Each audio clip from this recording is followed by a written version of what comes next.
porque me gusta estar cerca de todos los ámbitos pastorales y más aún de la pastoral familiar que está en el corazón de la iglesia. Mi intervención está basada primero en mi experiencia familiar propia y en mi experiencia del contacto con las familias. En segundo lugar, desde mi experiencia de 27 años de sacerdocios, de los que 15 llevo de obispo. Algunos, como el Chelegallo, llevan más años que yo de cura, o el padre Soler, porque hasta profesor mío fue. Imagínense ustedes cuántos años tendrá de sacerdocio. Pero bueno, yo creo que lo suficiente como para decir alguna palabrita al respecto, ¿verdad? Y también desde la experiencia concreta de haber desarrollado esta iniciativa que la pastoral familiar ha emprendido desde hace varios años aquí en la diócesis de León, incentivados en efecto por el interés continuo de Monseñor Bosco en esta área pastoral. Y desde esa experiencia de acercamiento a este proyecto, pues tal vez lanzar algunos retos en los que yo personalmente fracasé. Allá los padres de Chontales, Río San Juan, me tenían miedo cuando yo sacaba estos papelitos amarillos, porque dicen, va a hablar bastante, porque esos papelitos amarillos del obispo son terribles. Quisiera comenzar, pues precisamente por la cuestión bíblica, no citando el texto de los Hechos de los Apóstoles que bien citó Monseñor Marcos, sino citando la experiencia de San Pablo en una carta concreta, la de los Efesios. Resulta que San Pablo, en uno de los lugares donde más permaneció fue en Éfeso, y eso le permitió conocer las experiencias familiares, además de la propia. Se dio cuenta pues de los problemas internos de la familia, y tal vez peores que de las familias judías, porque eran en su mayoría familias paganas.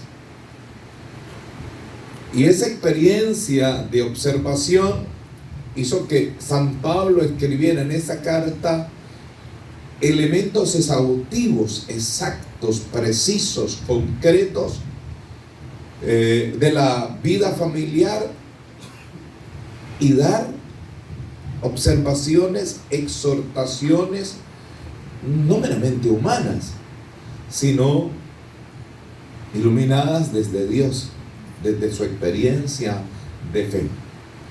En ese sentido, quisiera pues que nosotros enfocáramos el primer punto desde esa óptica, una iluminación desde lo sobrenatural, desde Dios, desde lo teológico, porque es bueno, fíjense, que también desde la iglesia, desde la pastoral familiar, pues colaboremos con las familias desde el ámbito científico. He visto que han presentado aquí médicos, psicólogos, docentes, promotores sociales, maravilloso.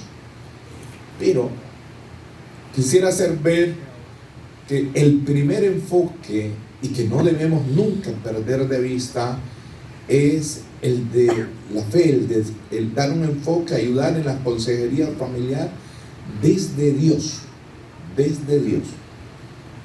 porque ya bastantes clínicas de psicólogos hay, ya bastantes clínicas terapéuticas hay, pero nosotros nunca podemos perder de vista que a esa persona, a esas personas, vamos a llegar desde una óptica de fe.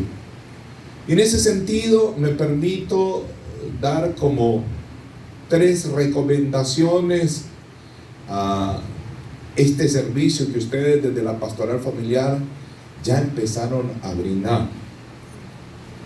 Primero, los equipos tienen que tener la misma capacidad de escucha que tuvo nuestro Señor Jesucristo en la vida terrena. Es verdad que a Jesús lo vemos muchas veces hablar. A los escritores les interesa transmitir el mensaje que sale de la boca de Jesús y le dan más importancia al Jesús que habla. Pero fíjense una cosa, también Jesús en su vida terrena aparece como el que escucha. De lo contrario, no hubiera escuchado los gritos de aquel pobre hombre ciego al salir de Jericó, que le decía: hijo de David, ten compasión de mí. Y con aquel bullicio y los apóstoles interviniendo, cualquiera se hacía el sonso y seguía caminando. Pero no, era tanta su capacidad de escucha que en medio del bullicio logró oír los gritos desesperados del ciego de Jericó, por citar una experiencia. Cuando María, en medio de la fiesta de Caná, va a decirle que se les acabó el vino, él, por mucho que debe haber estado entretenido, porque uno en la fiesta habla, se echa su vinazo, comparte y tal, y si hay música, pues ahí hablamos, sí, ahí hablamos. Pero él fue capaz de escuchar la voz de la madre y las súplicas de los dueños de la fiesta. Esa parte tal vez nosotros no la hemos explotado al máximo, la capacidad que Jesús tiene de escuchar. Pido el favor que en esas consejerías familiares no queramos de entrada quererle solucionar los problemas a la gente, a la familia.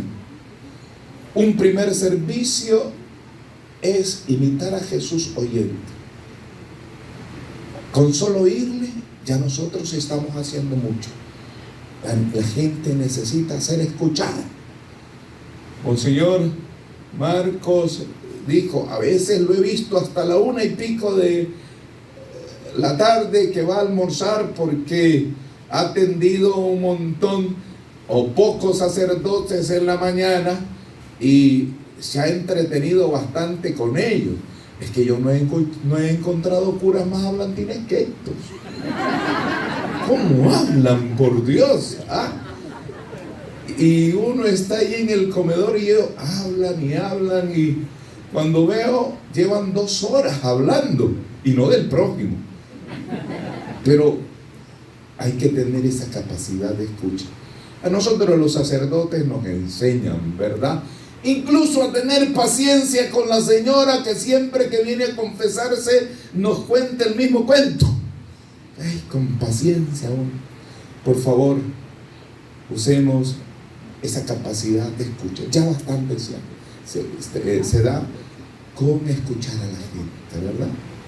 Que a veces no encuentran esos espacios, porque incluso ya temen contar sus problemas por las malas experiencias que han tenido hablándole a la vecina, y después todo el barrio sabe lo que le fue a contar a la vecina. Entonces empieza esa experiencia amarga de cerrazón, de conservarse, de encerrarse, y eso es catastrófico.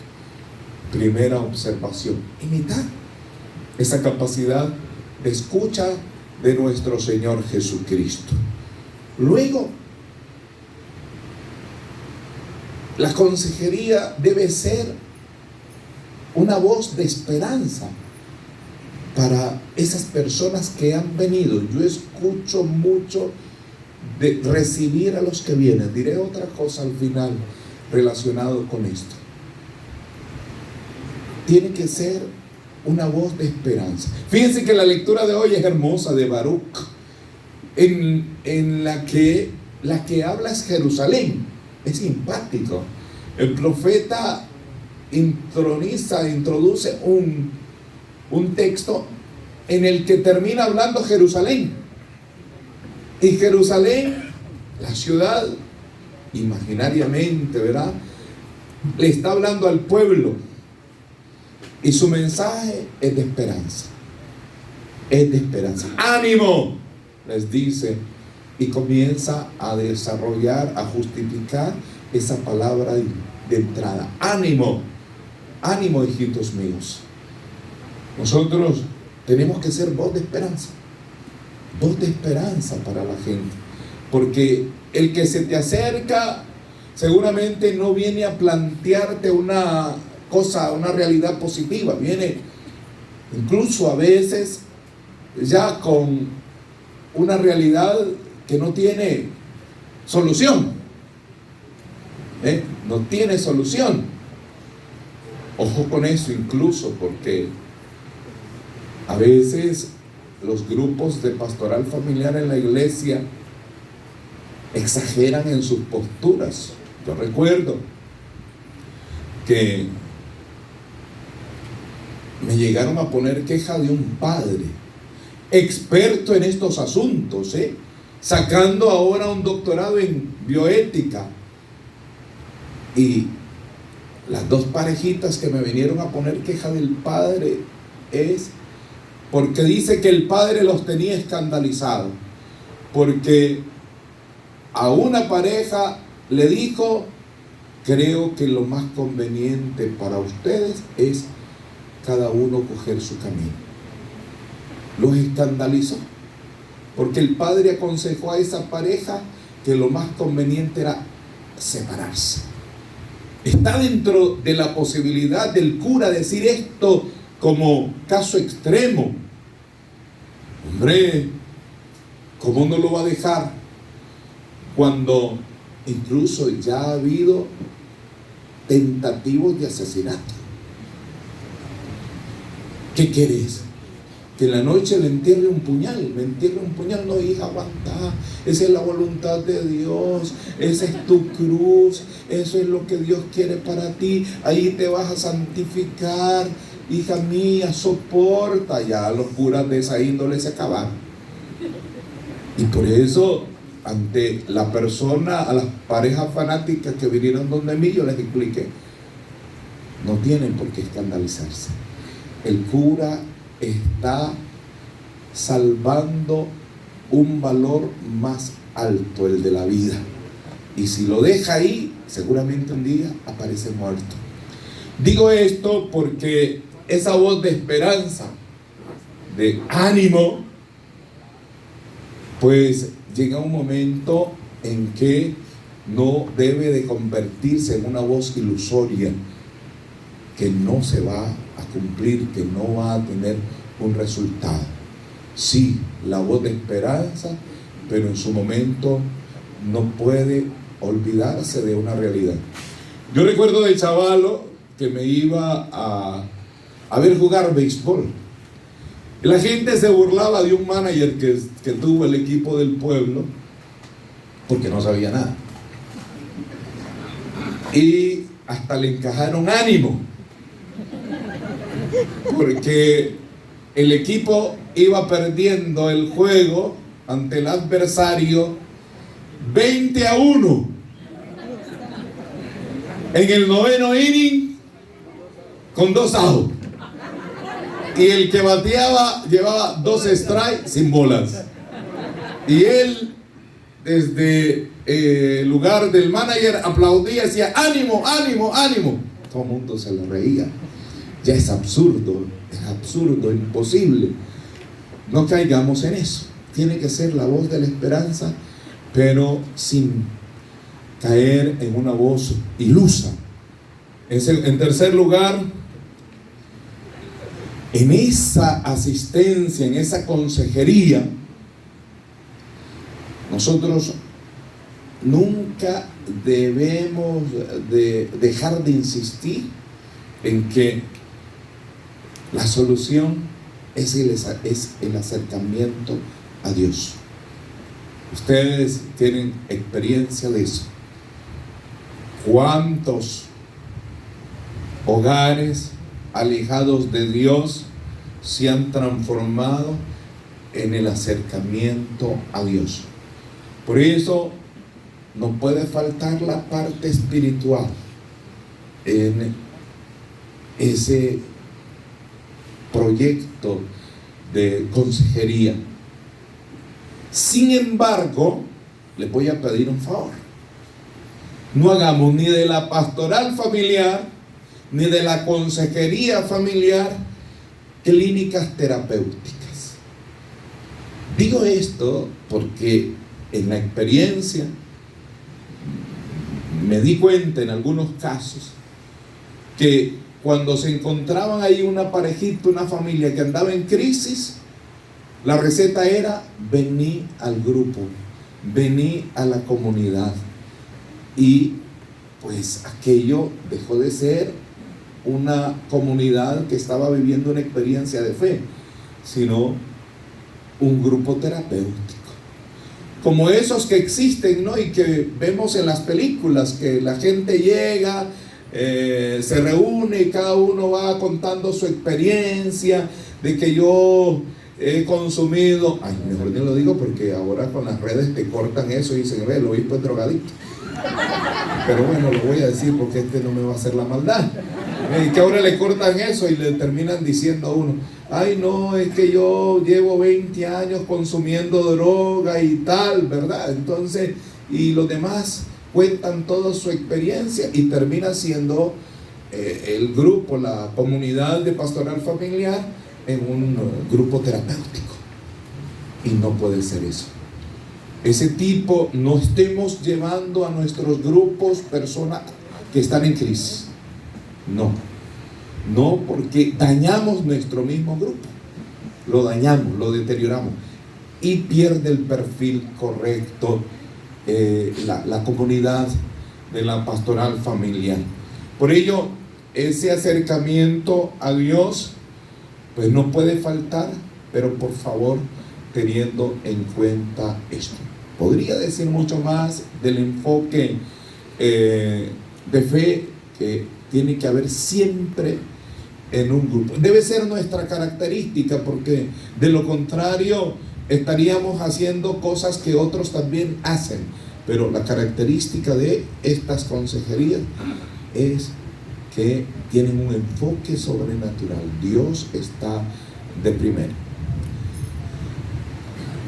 Segundo, tiene que haber un enfoque humano en este trabajo. Y muy bien, el trabajo de los psicólogos es estupendo, el trabajo de los promotores sociales es estupendo, el trabajo de los médicos es estupendo, maravilloso. Qué bien la presencia de muchos de ustedes como profesionales, pero no perdamos nunca de vista lo siguiente en ese enfoque humano.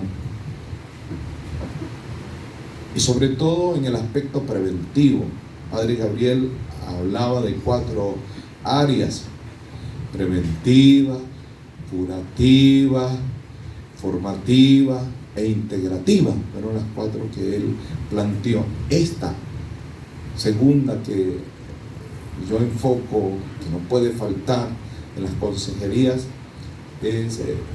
va por ahí como preventiva, pero no a corto plazo, ni reducida a un grupito. Este es un trabajo, un reto, una meta que debe durar muchos años, porque casi que se trata de un cambio de cultura, de identidad, de manera de ser. El trabajo, el enfoque preventivo, el cultivo de la calidad humana. Yo vengo trabajándole mucho a eso, a la calidad humana. A la calidad humana, o sea, a los valores. Miré que en la psicología, etcétera, pero la axiología, los valores no puede faltar. Y esto hay que cultivarlo continuamente, continuamente, continuamente. Porque la gracia de Dios no destruye la naturaleza. Aprendió Álvaro allá en el seminario cuando era compañero mío, y ahí pues eso no se le olvidó. La gracia va a encontrar siempre la limitación de la naturaleza y va a actuar en ella y sobre de ella.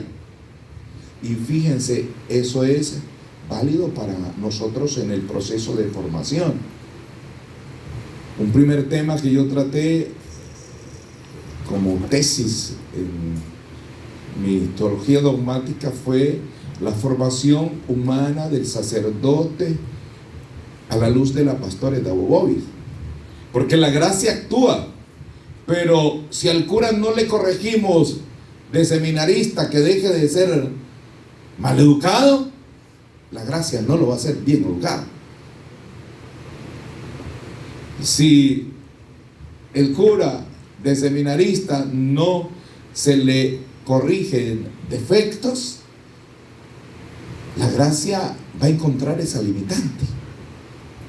Y lo mismo sucede en las parejas. El sacramento del matrimonio les da a las parejas una gracia muy, muy particular. Los asiste el Señor con su gracia. Pero, hija, el hombre que te buscaste y con quien te casaste es como es.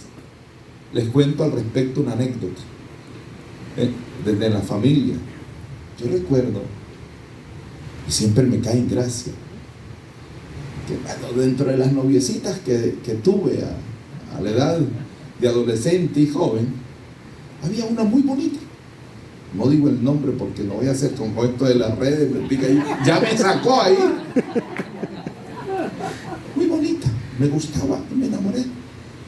Y cuando mi mamá me miraba con ella, después aparte me decía: hijo, acordate que la familia de esa muchacha es muy cochina. Cuando vos vas a verla, no le ves que la casa está toda sucia y no ves que ella misma como que no es muy aseada. Fíjese cómo las mamás se fijaban en estas cosas. Ya, la mamá me decía: hijo, es de una familia muy cochina. Muy cochina. El problema es que cuando la gente se enamora no ve en los demás defectos. Es trompudo y lo ve que la boca es así chiquita. Es grosero y lo ve que es el hombre más dulce, más tierno del mundo. Es mandón y no, es simplemente me asesora, me coordina. Lamentablemente, cuando hay enamoramientos, la gente se vuelve ciega. Yo recuerdo un cura por ahí en Colombia, y esto es real lo que les estoy diciendo, que cuando a la pareja le hacía la entrevista, porque no hay que dejar que las secretarias hagan las entrevistas, ni los sacristanes, ni el seminarista, tiene que hacerlo uno. Y yo recuerdo que en esa entrevista para el matrimonio había una pregunta: ¿por qué se quieren casar? Yo fui testigo de a cuántas parejas les dijo: pues no los caso. Porque allí la jovencita: ay, padre, es que yo estoy ciegamente enamorada, por eso me quiero casar con ella. Pues hasta que no abras los ojos no te caso. Padre, de verdad, hasta que no abras los ojos no te caso. Y hasta se convirtió en un problema pastoral, porque iban donde el obispo a la curia a poner queja que el padre no los quería casar, porque él usaba ese criterio. A mí, si la pareja me dice: porque estoy ciegamente enamorado, no lo caso, porque hay que casarse con los ojos abiertos, para que después de 8 días de luna de miel no le veas a la cara: ay, Diosito, con este animal me casé. Yo no te conocía, me engañaron. Me engañaron. Y por eso hay hombres que en el campo se ve todavía, le llevan a la señora, mire, aquí le traigo a su hija, eso no sirve. Así llegan los groseros en el campo. Me ha constado que le regresan a la hija. Es que no sabe ni freír un huevo. Dicen, en el campo todavía hoy se usa eso. Es extremado. Pero fíjense una cosa, lo del cura también era extremo, porque podía explicarle, pero si le contestaban eso decía, no lo caso, hasta que no tenga los ojos abiertos. En ese sentido, lo que mi mamá quería era abrirme los ojos. Era abrirme los ojos. O sea, ten en cuenta, no veas solo lo bonito, no veas solo la boquita sabrosa, no veas los ojos gatitos bonitos, no. Ve también sus defectos, para que después no te desilusiones. Entonces, fíjense cuánto bien hacemos no solamente a la familia, sino a la sociedad, si nosotros desde las consejerías fortalecemos una campaña axiológica, una campaña de valores. Concentrémoslo en ese proceso de noviazgo, en donde pues se puede hacer algo, porque en realidad o los valores son innatos, nacen con nosotros, o los aprendemos en la primera escuela. Esa escuela que le dijo a ella, no mienta. ¿Cuántas veces tu mamá te dijo, no mienta? Y con aquella cara que pone la mamá espantosa. No mienta. ¿Verdad? Ahí, esa escuela de valores. A veces las parejas fracasan, por mucho que van a la iglesia, por mucho que tienen fe, por mucho que se casaron, porque llega un momento en que esa parte humana deforme, que no ha cultivado valores, se vuelve insoportable.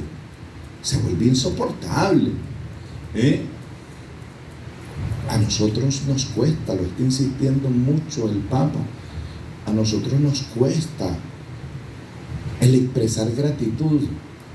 Amor, gracias, cómo te quedó rico ese gallo pinto. Te lo digo las primeras veces. Después, esto está feo. Eso hiere, eso golpea, eso va marcando heridas. Cada día hay que agradecer el gesto de servicio del otro. El lenguaje nuestro es violento. La forma verbal imperativa impera entre nosotros. Nosotros no somos capaces de decir, ¿tiene la bondad de quitar eso para sentarme? Quita eso que me voy a sentar. Trae, vení, lleva, hace, habla. El imperativo es lo que más sale de la boca de nosotros. Y la forma verbal imperativa es la más violenta, la más dura, la más grosera, la que más nos separa. Parece una cosa simple, pero analícenlo ustedes en su hogar, van a ver. Y una jerarquía de autoridad o mal comprensión de la autoridad impresionante. A mí los que se me ponen ahí adelante sufren.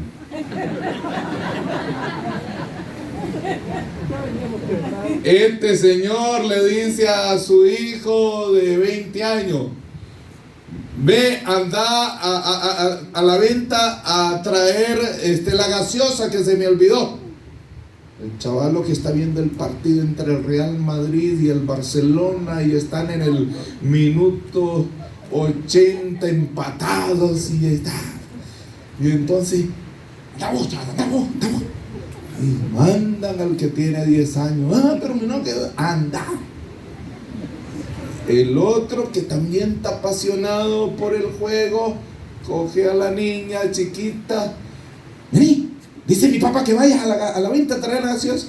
Y termina yendo la que debería de ser objeto de servicio. A ustedes Dios los hizo papá no para tener servidores, sino para servirle. Le preguntan al Papa Francisco, un periodista, ¿y cómo se siente usted ahora de pontífice? Como el primer gran servidor de la iglesia. Y nos están metiendo en la cabeza que el obispo ya no es el que manda, sino el que sirve a todos. Por eso estos no me dejan descansar ahora. Pero a ellos tampoco a la gente en sus parroquias los deja descansar, porque ya no mandamos. Somos en el esquema de la iglesia somos los servidores. Así nos están metiendo en la cabeza. El perfil del cura hoy, del obispo hoy, es de servidores. Somos servidores. Se acabó aquello de que mandábamos, ahora somos servidores. Pues ustedes no crean que no les ha cambiado la vida también. Ahora los papás, las mamás son las servidoras de los hijos. Eso conserva la unidad familiar. Eso va conservando la estabilidad. La estabilidad. Yo he visto los dos cuadros. El cuadro del que llega cansadísimo aquí el señor. Hija, quítame la bota. Y ahí viene la chavala a quitarle la bota.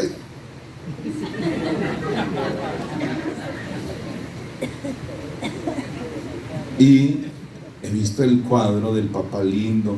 Véngame, niña linda, a ver, le quito los zapatos al chiquito, que lo hacía cuando estaba más chiquito, pero ese esquema no hay que cambiarlo, porque eso va a ser humanamente más suave la experiencia de familia, más humana la experiencia de familia, más estable la experiencia de familia. Y digo esto porque por mucho que tengamos acciones de fe, vamos a topar con la parte humana. Vamos a topar con la parte humana. A la iglesia le pasa con sus sacerdotes. O sea, cuando no hemos logrado en el seminario fortalecer la parte humana, corregir la parte humana, pues lo siento mucho, pero el cura que les va a llegar es como es. Y mira cómo